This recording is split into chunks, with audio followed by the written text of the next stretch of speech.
बिस्मिल्लाहिर्रहमानिर्रहीम। अस्सलाम वालेकुम नाज़रीन, मैं हूं नसीम कुरैशी और आप देख रहे हैं आपका अपना फेसबुक और YouTube channel Naseem Qureshi official.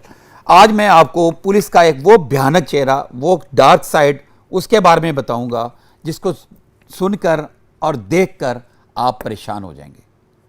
और ऐसी डार्क साइड है, ऐसा भयानक चेहरा है जिसकी वजह से तमाम पूरी की पूरी पुलिस बदनाम हो रही है। तो नाज़रीन, इससे पहले कि हम आज का वीलॉग शुरू करें, आपसे रिक्वेस्ट है कि हमारे चैनल को सब्सक्राइब करें और बेल आइकन को क्लिक करें और कमेंट्स बॉक्स में जाके अपनी राय ज़रूर दीजिएगा।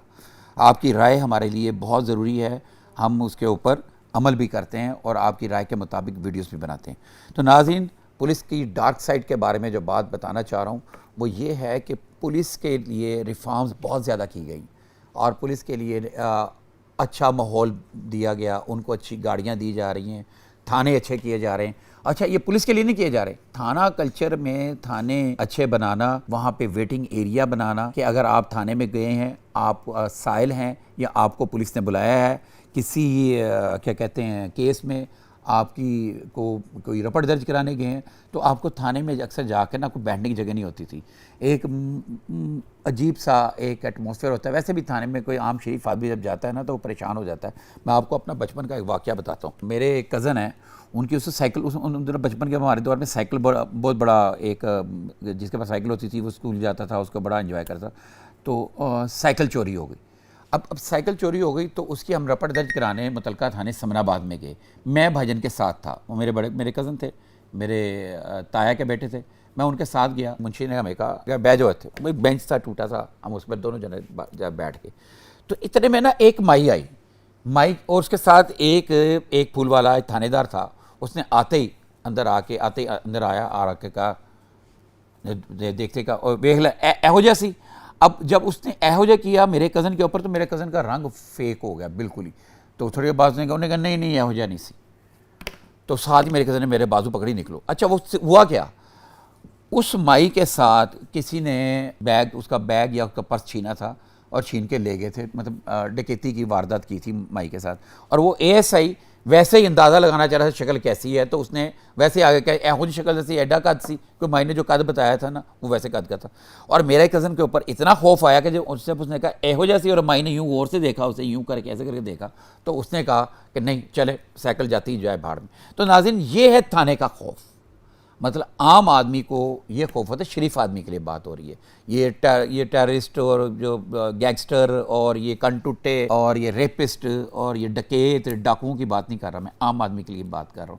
तो उसके लिए ये परेशानी थी, इसलिए उनके लिए अच्छे थाने बनाए गए। तो आज मैं जो वाक़या आपसे डिस्कस करने जा रहा हूँ, पाकपतन के फरीदकोट एक चौकी है, वहाँ पे पेश आया जिसने पुलिस के ऊपर एक धब्बा लगा दिया। और वो फिर से वही बात शुरू होने लगी आज जिस पे मैं भी डिस्कस कर रहा हूँ कि वहाँ पे एक वीडियो वायरल होती है। वो वीडियो वायरल पाकपतन के एक इलाके, जो इलाका है उसका चौकी है फरीदकोट, उसके इलाके की है कि एक लेडी कांस्टेबल मौजूद है और एक खातून है और एक एएसआई साहब उस खातून को थप्पड़ मार रहे हैं और उसको तशद्दुद कर रहे हैं। ये ज़रा ये वीडियो देख लें।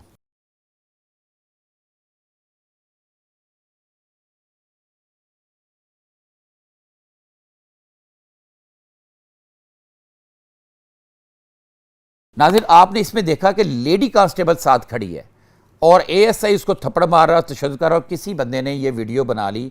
और वहाँ पे ये मैं आपको बता दूँ, उस एरिया में ना तो सीसीटीवी कैमरे होते हैं ज़्यादातर और ना ही वहाँ पर सेफ सिटी के कैमरे हैं। ये वो एरिया है, वो ऐसा इलाका है। तो यहाँ पे अल्लाह के किसी बंदे ने जनाब ऊपर से अपने घर से वीडियो बना ली। मैं पहले ये बात करता हूँ कि दाद रसी के लिए किसी के साथ ज़्यादती हो जाए, आजकल के दौर में अगर आपने फौरी इंसाफ लेना है तो आपकी सीसीटीवी या फिर मोबाइल वीडियो वायरल होना बहुत ज़रूरी है। तो मैं अक्सर ये कहता होता हूँ कि अगर आपको कोई कुट रहा है, कोई मार रहा है, कोई तशद्दुद कर रहा है, तो कोशिश करें कि सीसीटीवी कैमरे के लिए आगे चले जाएं।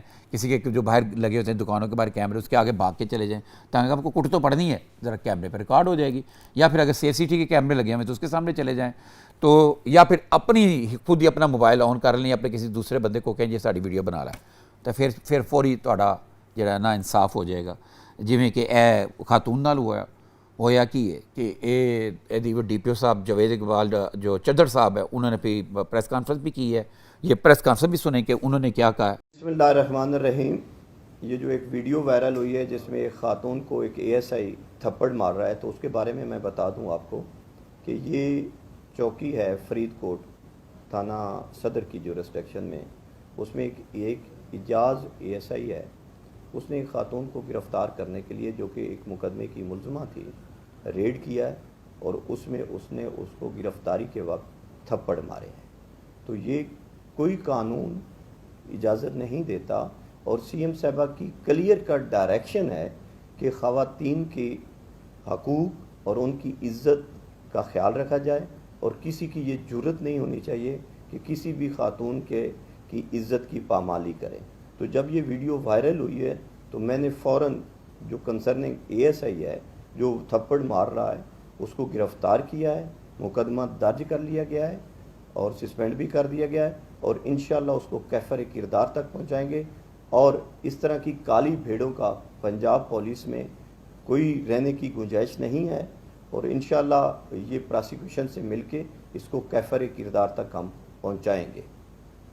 देखें, इसमें वाज़ेह तौर पे उन्होंने ये बात की है, इस पर हमने सुना कि हमने उसको मुअत्तल भी कर दिया है और उसके खिलाफ इंक्वायरी भी लग गई है, उसके ऊपर एफआईआर भी दर्ज हो गई है और वो इस वक्त थाने के अंदर है। ये जो बेचारी खातून थी, इसके बारे में पता चला कि उसको 3-4 साल हो गए, उसकी तलाक हुई अपने शौहर से, उसके 3 से 4 बच्चे हैं और बच्चों के वो वहाँ पे वो रहती है। एएसआई साहब को, जो पाकपरन के साहब के नाम भी लेना कोई इतना ज़रूरी नहीं होता, मैं समझता हूँ, उनको जो उनके जो ससुरालियों ने ज़ाहिर है कोई चीज़ दी होगी या दिखाया होगा, ऐसा पीर साहब का कहना है।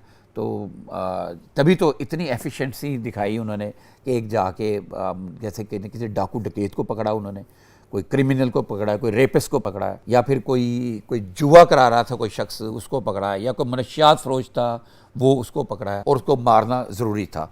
इतनी ज़्यादा एफिशिएंसी पता नहीं है कैसे इसने दिखाई और यकीनन मसूफ़ ने पुलिस को बदनाम करने के लिए कुछ ना कुछ लिया और अपना मुंह काला किया। और ये भी मैं सुनने में आया कि शायद ये कोई थोड़ा पुराना वाक़या है, 1 माह पुराना वाक़या।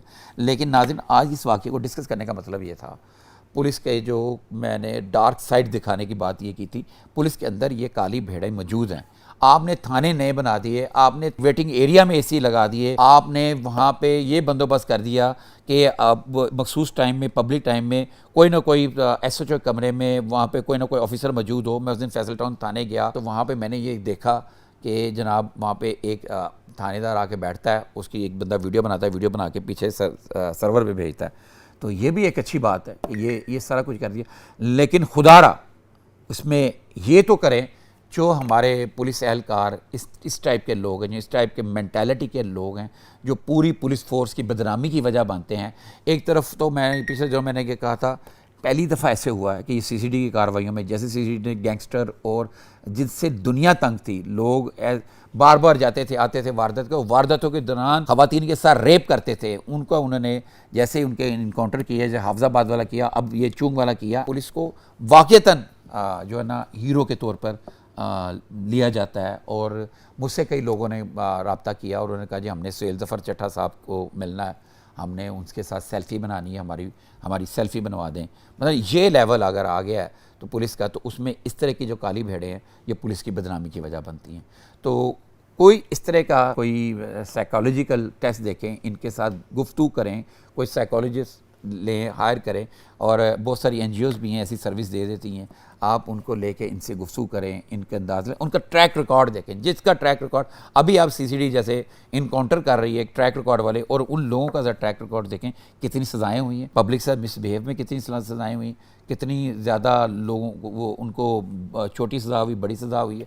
उन ऐसे लोगों को पब्लिक डीलिंग पे ना लगाएं, उनको ड्यूटी पे दे दें, ऐसे अदर लाइंस में बैठा दें।